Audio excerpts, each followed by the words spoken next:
Mesdames, Mesdemoiselles, Messieurs, bienvenue sur la vidéo de Madame Rosie. Tout d'abord, comme d'habitude, je remercie tous mes followers qui m'encouragent positivement.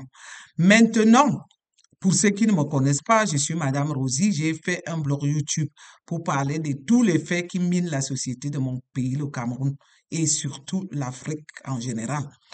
Je sors aujourd'hui avec consternation pour venir dénoncer ces chefs traditionnels, ces mendiants inutiles de la société qui ont osé encore une fois trahir le peuple camerounais, soit disant qu'ils vont soutenir le président Paul Biya. Ça, c'est vraiment une honte. Je me demande, la honte là va arriver jusqu'où? Pour voir des individus qui vont se réunir au nom du peuple camerounais. On ne se reconnaît pas derrière vous, ces pauvres mendiants.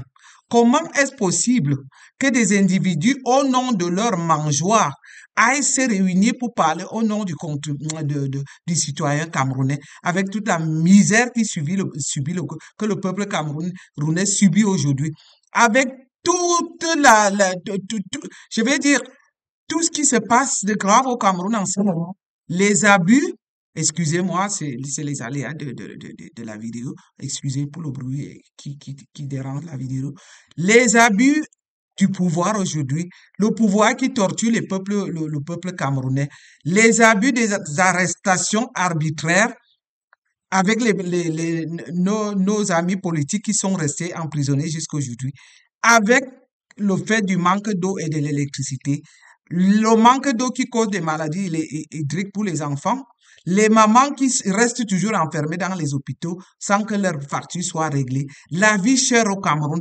regardez jusqu'où on a méprisé le peuple camerounais pour aller leur offrir un riz qui est déjà même soit avarié, parce qu'on ne peut même pas savoir d'où venait ce riz et dans quelles conditions on le fait distribuer aux Camerounais juste pour le plaisir de faire garder le pouvoir de Paul Biya en place. J'ai donc voulu vous faire écouter droit des réponses et que je vais demander à tous les followers et à tous ceux qui sont de passage par ici de supporter, de suivre cette vidéo au moins une dizaine de minutes et je vais demander à tout le monde de venir laisser les commentaires en bas de cette vidéo. Donc, je vous laisse d'abord écouter la vidéo de droit des réponses, mais avant tout, selon moi, ces chefs de famille ces chefs traditionnels, c'est des gens à bannir. Nous, on se dit que si le professeur Maurice Kamto est président, c'est des choses, il faut bannir ces bêtises au plus vite. Parce que ces gens ne nous servent à rien. Ils pensent à leur mangeoire. Ils sont éhontés. Et leur façon de se faire rabaisser fait que tout le Cameroun entier, personne ne respecte le Cameroun à cause des individus de cette espèce. Donc, je vous laisse suivre la vidéo de droit des réponses et nous allons tous commenter ensemble. Soutien total et inébranlable par les multiples marques de considération que les pouvoirs publics leur ont toujours témoigné. À titre d'illustration, précise le quotidien à capitaux publics, les chefs traditionnels du premier degré, du deuxième et du troisième degré ont droit depuis 2013 à des allocations mensuelles de 200 000. Oui, j'étais en train de régler un petit problème technique. Nous allons continuer à débattre en attendant parce que lorsque je vous parlais de ces chefs traditionnels qui se sont réunis, nous avons en même temps remarqué que à Tanganji et un certain groupe des individus du PCNR avec Cabral Libi, celui-là même que je voudrais dénoncer une fois. Parce que je vous avais dit que lors des élections de 2018, Cabral Libi a escroqué beaucoup d'argent. À moi particulièrement, il a escroqué presque 2 millions de francs. Donc, on vous laisse écouter la vidéo de droit des réponses. Je reviendrai aussi sur ces sujets plus tard. 100 000 et 50 000 francs CFA en application d'un décret présidentiel signé la même année. Faut-il donc considérer ce soutien des chefs traditionnels comme un retour d'ascenseur? Dans ce cas, à quel titre ces chefs traditionnels feraient-ils donc cette déclaration de soutien?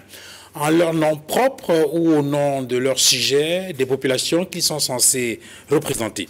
Les prises de position politiques des chefs traditionnels n'ont-elles pas désacralisé la fonction chefale?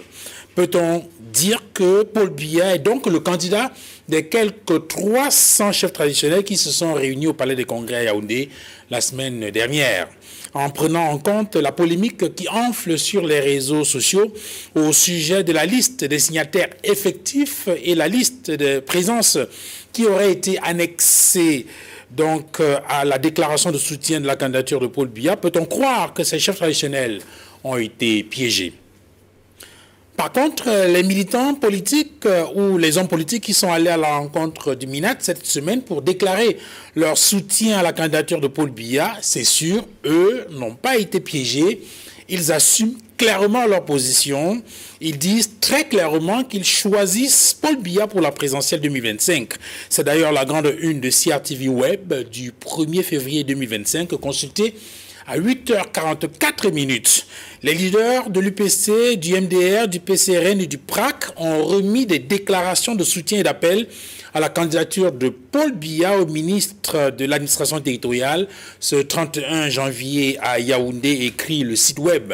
Il s'agit, poursuit le journal en ligne, de Robert Bapolipot qui conduisait l'UPC, de Daïsala Tigana qui conduisait le MDR, de Robert Kona qui conduisait le PCRN et Jean-Jacques Bogol, le leader du PRAC. Question: pourquoi c'est le MINAT qui reçoit ces appels de soutien à la candidature de Paul Biya et non Jean Kuete qui est le patron du RDPC après Paul Biya? Le MINAT est-il le chef du Rassemblement démocratique du peuple camerounais appelé à investir le candidat Paul Biya? N'y a-t-il pas de confusion entre la fonction ministérielle où le ministre est au service de la République et l'homme politique qui peut avoir des positions partisanes? Autre chose, comment le MINAT peut-il recevoir en Mondovision des leaders politiques qui ne peuvent plus parler au nom de leur parti politique parce qu'ayant été déboutés par la justice? Le MINAT est-il en rébellion contre la justice qui a rendu des décisions claires au sujet du leadership au sein de ces formations politiques, le PCRN, l'MDR et l'UPC en l'occurrence? N'est-il pas en porte-à-faux avec la vision du président de la République qui rappelle toujours, et plus récemment encore, qu'en toutes circonstances, il faut toujours agir en conformité avec la loi? N'est-ce pas là un acte de défiance à la loi et aux institutions de la République susceptibles de causer des troubles à l'ordre public? Droit des réponses de ce dimanche, c'est aussi et surtout des questions mémorielles avec notamment cette problématique, cet ensemble de questionnements liés à la présentation du rapport de la commission mixte franco-camerounaise chargée de faire la lumière sur les événements survenus pendant la répression des mouvements indépendantistes entre 1945 et 1971. Quelle peut être la pertinence d'un tel travail? Quelle est l'importance que le renouveau accorde aux questions mémorielles? Toutes ces questions et bien d'autres constitueront la toile de fond de cette émission de droit de réponse de ce dimanche 2 février 2025. Convié sur le panel cette mi-journée, Maître Moustapha Ngwana, bonjour, bienvenue.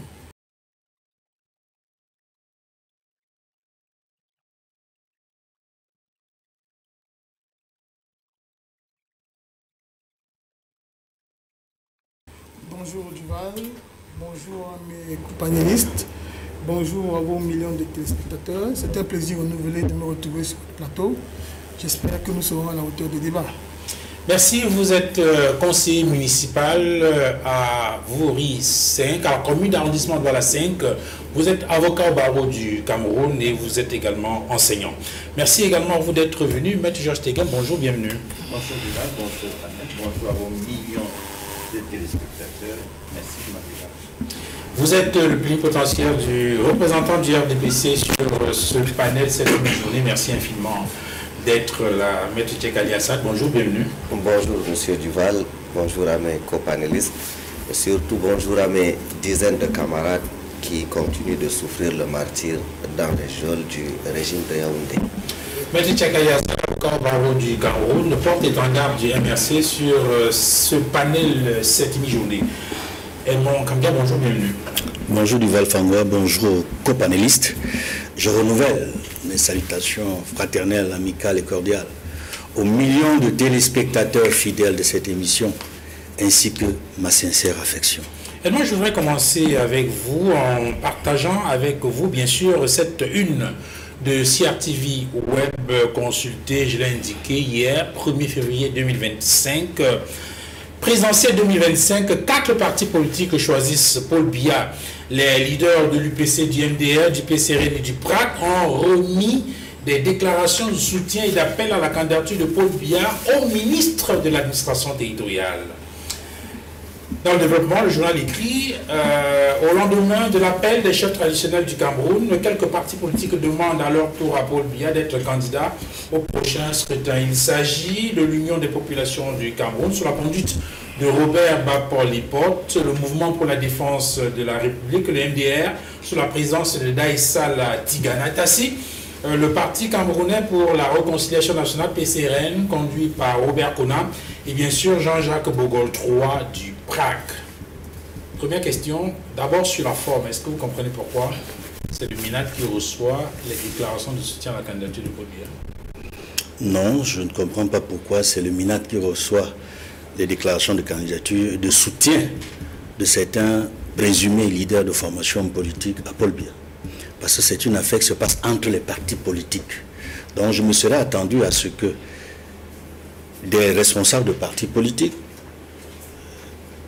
rencontrent le responsable du parti politique au pouvoir. À défaut de rencontrer le président Paul Biya, qui est président national du RDPC, il devait rencontrer le secrétaire général du comité central du RDPC pour dire nous soutenons le président Paul Biya. Donc il y a un problème de confusion entre l'État et le parti dans ce qui s'est passé au niveau de la forme. Ça ne devait pas être le MINAT, même s'il est un militant du parti au pouvoir. Avant de revenir sur le fond, je voudrais avoir l'avis des autres sur le panel. Maître Tchegali Assad, vous comprenez? Ce que le bon sens n'explique pas, l'excès, le passé du ministre Atangadji l'explique aisément. De tout le gouvernement, Biya, c'est lui qui veut montrer qu'il est le plus solide soutien de ce régime.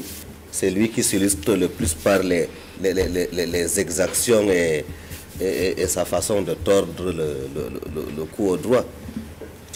Absolument pas, ça ne me surprend pas. Alors, j'aurais dû commencer peut-être par vous, mais je retiens plus que c'est de votre formation politique qu'il s'agit. C'est vrai que votre candidat n'a pas encore annoncé officiellement sa candidature. C'est vrai qu'il y en a qui ont ouvert un débat sur la question de l'éligibilité du président de la République ou pas. Mais ça n'est pas la question aujourd'hui. La question, c'est des partis politiques veulent soutenir la candidature du président de la République, candidat du RDPC, mais il s'adresse au ministre de l'administration territoriale. En tout cas, le président de la République n'est pas encore candidat à l'élection présidentielle. Ce que je voudrais faire observer, c'est que selon la loi 90/056 sur les partis politiques, c'est bien le MINAT qui coiffe l'activité des partis politiques. Il a la tutelle des partis politiques. Maintenant, je ne sais pas à quel titre ses responsabilités là-bas. Vous avez dit que c'était parti en litige. Et en tant qu'avocat, il m'est arrivé de saisir justement le MINAT dans le cas des litiges proposés certains partis politiques. Est-ce à cette occasion qu'ils se sont rencontrés? Je n'en sais rien, c'est vous qui le dites. Et bien sûr, j'ai cité le journal. Hein. Je comprends. C'est pourquoi je dis, c'est peut-être l'occasion, à l'occasion d'un litige qui les oppose peut-être dans le parti politique, qu'ils étaient rencontrés le MINAT et à la sortie, ils ont fait une déclaration. Le MINAT n'a pas qualité pour empêcher les gens de s'exprimer dans un système pluraliste et démocratique comme le nôtre, où les gens peuvent librement exprimer leurs opinions. La deuxième chose que vous avez fait observer, c'est que lorsqu'on prend le code électoral, le MINAT est un agent du processus électoral. Absolument. Est-ce que dans le processus électoral a été consulté? Je n'en sais trop rien. Vous remettez en question l'information donnée par la CRTV? Je ne dis jamais que je mets en question. Je dis bien oui. Parce que le il peut les avoir rencontrés. Le journal a affirmatif et dit la titulaire, c'est 4 partis politiques choisissent Paul Biya. Oui. Présidentielle 2025, 4 partis politiques choisissent Paul Biya. À la sortie d'un entretien avec monsieur le ministre de l'administration territoriale, ils peuvent choisir librement de soutenir la candidature ou alors d'appeler à la candidature d'un citoyen camerounais, parce que le président de la République, en ce moment est président de la République, parce qu'il a été élu en 2018, il n'est pas encore candidat à une élection présidentielle, et à l'occasion d'une rencontre avec le ministre de l'administration, qui est un agent du processus électoral, qui est la tutelle des partis politiques 90/056, agent du processus électoral 2012/019, à ses qualités, effectivement, à la sortie. Alors, avant de revenir sur le fond, peut-être avant de la parole, mais sur cette question justement, est-ce qu'il n'y a pas quiproquo, parce que en tant que tutelle des formations politiques, il est membre du gouvernement au service de la République. Ouais. Est-ce que ça lui donne le droit, n'est-ce pas, de s'immiscer dans la gestion des plateformes ou des rencontres qu'il y aurait entre les formations politiques, ou bien de parler au nom du RDPC, parce que là on a le sentiment qu'il agit en lieu et place. I got you to wear my ring, and if I get scared, you're all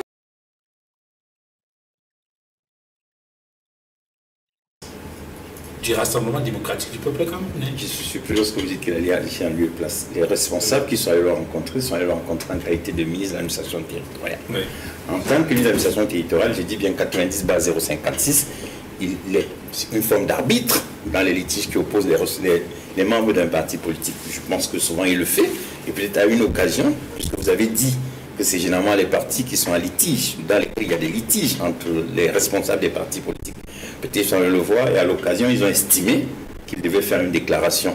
Leur déclaration s'inscrit donc dans le cadre de la démocratie, la pluralité, du pluralisme, du fait que les opinions sont libres. Et puis, lorsque je sors de cette émission, je suis libre à sortir de cette émission et faire une déclaration, et ça se retrouve dans les réseaux sociaux. Donc là encore, je ne vois pas trop pourquoi ce serait un problème. Je rappelle que c'est le site web de la CIATV. Donc c'est... Je n'ai pas dit que l'information n'est pas Enfin, il est dans les réseaux sociaux comme si... Même si c'est le site web de la CIATV, c'est pas parce que c'est le site web de la CIATV que ce n'est pas ouvert. C'est une plateforme ouverte au public. C'est pourquoi vous l'avez. Les gens ne se cachent pas pour aller faire des déclarations là-bas. Ça veut dire qu'il n'y a, à mon avis, aucun problème à partir du moment où les lois prévoient la possibilité d'un responsable d'un parti politique de rencontrer le ministre de l'administration territoriale. Maintenant, à la sortie, il fait une déclaration, c'est la démocratie, c'est la liberté d'opinion, c'est la liberté d'expression. Et à mon avis, ça ne crée aucun problème à partir du moment où ça ne viole pas le cadre légal défini dans la République exemplaire en construction. Quelle est votre lecture de cette affaire de Maître Moustapha Ngouana? Ça renvoie peut-être, bon, peut-être avant de revenir sur le fond. Est-ce que, de votre point de vue, le MINAT a qualité, pour recevoir des partis politiques dans le cadre d'une sorte de plateforme qui mettra en place pour soutenir la candidature d'un... Je vais commencer par dire que je ne sais pas pourquoi est-ce que Tegen fait la langue de bois. Le tam-tam du président de la République, qui est la CIATV, c'est le directeur général de la CIATV qui le dit. Oui. Fait une publication dans laquelle il déclare que les partis politiques soutiennent la candidature du président de la République.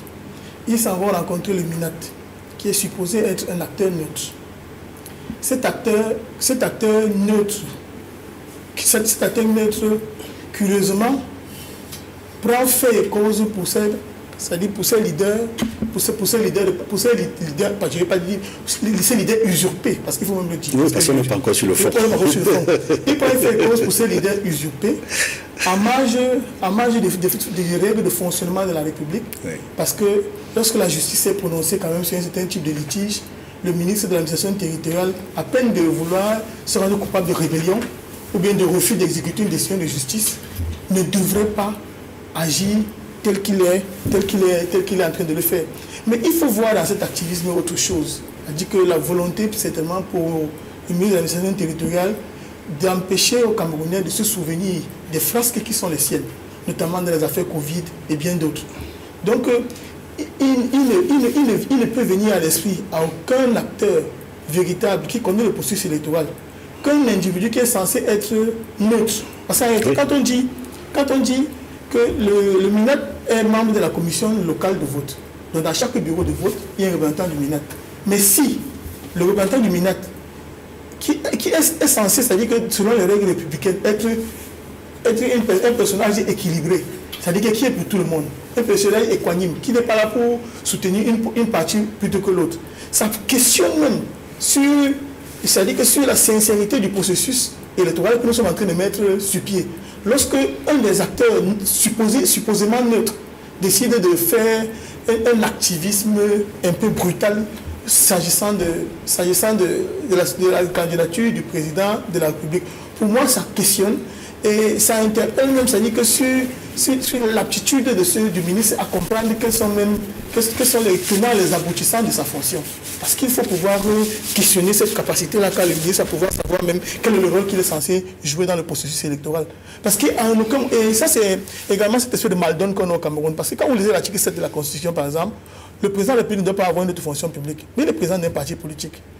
Et même lorsque vous êtes minate, même si vous êtes l'émanation d'un parti politique, il y a une tenue que vous devez avoir en public. Et malheureusement, dans son activité quotidienne, le minat est complètement aux antipodes de l'attitude qu'il devrait avoir, parce qu'il a également un rôle à jouer dans le processus électoral. Donc, on questionne sa sincérité. Non, Kambia, je crois qu'on... Mesdames, Mesdemoiselles, Messieurs, nous allons donc revenir à... Moi, je vais donner mon point de vue et comme je vous l'ai dit, vous aussi, vous viendrez donner vos points de vue sous les commentaires. Je vais d'abord commencer par Tegem, ce grand bandit de la République qui est soi-disant avocat qu'on met sur les plateaux de télévision pour venir terroriser le peuple camerounais. Tegem, il n'y a pas de démocratie au Cameroun. Et toi, tu es trop gonflé pour rien. Tu viens de parler des réseaux sociaux. Même Trump, qui est le président des États-Unis, on apprend beaucoup de ces nouvelles par les réseaux sociaux. Je ne sais pas pour qui tu te prends. Moi, je me dis, si un jour, votre RDPC n'est plus dans les affaires, toi, Tegem, tu devrais déjà penser à chercher un pays d'accueil qui va t'accueillir. Pour revenir donc à cette histoire des chefs traditionnels, comme je l'ai dit, je croise les doigts pour que c'est le président Maurice Kamto qui soit le futur président de la République du Cameroun. Parce que si c'est le président Maurice Kamto, ces chefs traditionnels, ces bêtises-là, ces conneries-là, il doit nous les bannir au bref délai. C'est pour dire que ces gens ne servent à rien. Si ce n'est qu'à leur mangeoire, aller mendier, c'est la honte. Je me demande, qu'est-ce qu'ils ont fait? C'est-à-dire que c'est des gens vraiment nés avant la honte. Nous avons donc suivi cette histoire-là des chefs traditionnels. Maintenant, si on revient par rapport à ces partis politiques qui sont aussi allés encourager pour demander à Paul Biya de se représenter, Paul Biya ne sera plus président. Vous allez monter, vous allez descendre, mais nous, on va vous combattre cette fois-ci jusqu'à la dernière énergie. Ça ne pourra plus se passer en 2025. Faites toutes les manigances que vous voulez. Je ne sais même pas quoi, aller parler sur les haut-parleurs en l'appelant pour se présenter. Nous, on va se battre. Je vous assure, corps et âme, à la guerre comme à la guerre. Paul Biya ne sera plus président en 2025. C'est le message donc que j'ai envie de faire passer aujourd'hui. On a vu la guerre des Français qui ont tué les Camerounais. On se demande pourquoi c'est aujourd'hui que Paul Biya accepte de reconnaître ces morts de nos nationalistes qui sont restés longtemps dans les placards. Ça, c'est encore les manigances qu'il fait avec les Français.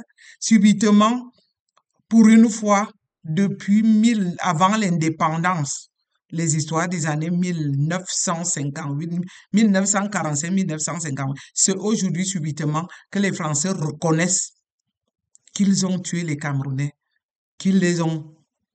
Mais ça fait tellement triste.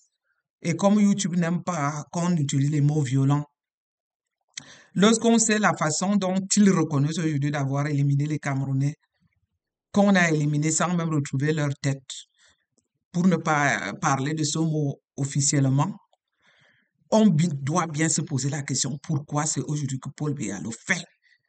Parce qu'il voudrait encore dire que c'est lui qui a fait évoluer cette situation-là. Non. Paul Biya a profité du Cameroun, lui et sa famille. Subitement parce qu'il comprend que le peuple camerounais ne le veut plus, qu'il essaie de manigancer toutes sortes d'histoires. Nous ne sommes pas d'accord. Quel que soit ce que Paul Biya va faire aujourd'hui de toutes les façons, ça ne va même pas combler même le 0,2% du profit qu'il a eu avec le Cameroun. C'est pour donc vous dire, chers Camerounais, j'attends vos commentaires là en dessous de cette vidéo. Et pour vous dire que la prochaine fois, nous allons commencer à organiser des lives pour faire la récolte des fonds pour le professeur Maurice Kamto, pour qu'il soit président enfin et que nous ayons un pays vivable pour tout le monde. Merci et à très bientôt. Bye bye.